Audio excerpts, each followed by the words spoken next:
दोस्तों, ये कहानी आपको ये सिखाएगी कि इस दुनिया में कोई गरीब नहीं है। एक समय की बात है, भगवान गौतम बुद्ध एक गांव में धर्म सभा को संबोधित कर रहे थे।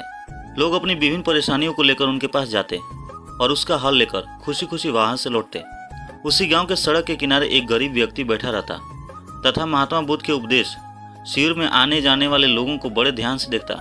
उसे बड़ा आश्चर्य होता कि लोग अंदर तो बड़े दुखी चेहरे लेकर जाते हैं, लेकिन जब वापस आते हैं तो बड़े खुश और प्रसन्न दिखाई देते हैं। उस गरीब को लगा कि क्यों ना वो भी अपनी समस्या को भगवान के समक्ष रखे।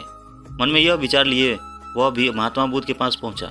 लोग पंक्तिबद्ध खड़े होकर अपनी समस्या को बता रहे थे। जब उसकी बारी आई तो उसने सबसे पहले महात्मा बुद्ध को प्रणाम किया और फिर कहा, भगवान, इस गांव में लगभग सभी लोग खुश हैं और समृद्ध हैं, फिर मैं ही क्यों गरीब हूँ। इस पर उन्होंने मुस्कुराते हुए कहा, तुम गरीब और निधन इसलिए हो क्योंकि तुमने आज तक किसी को कुछ दिया ही नहीं। इस पर वह गरीब व्यक्ति बड़ा आश्चर्यचकित हुआ और बोला, भगवान, मेरे पास भला दूसरों को देने के लिए क्या होगा।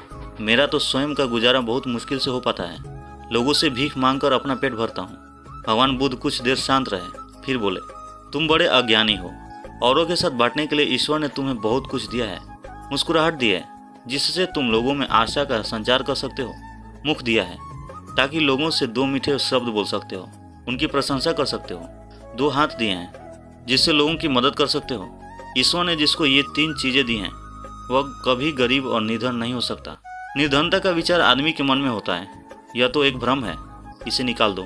इसलिए कभी भी मन में निर्धनता का भाव उत्पन्न न होने दो, गरीबी अपने आप दूर हो जाएगी।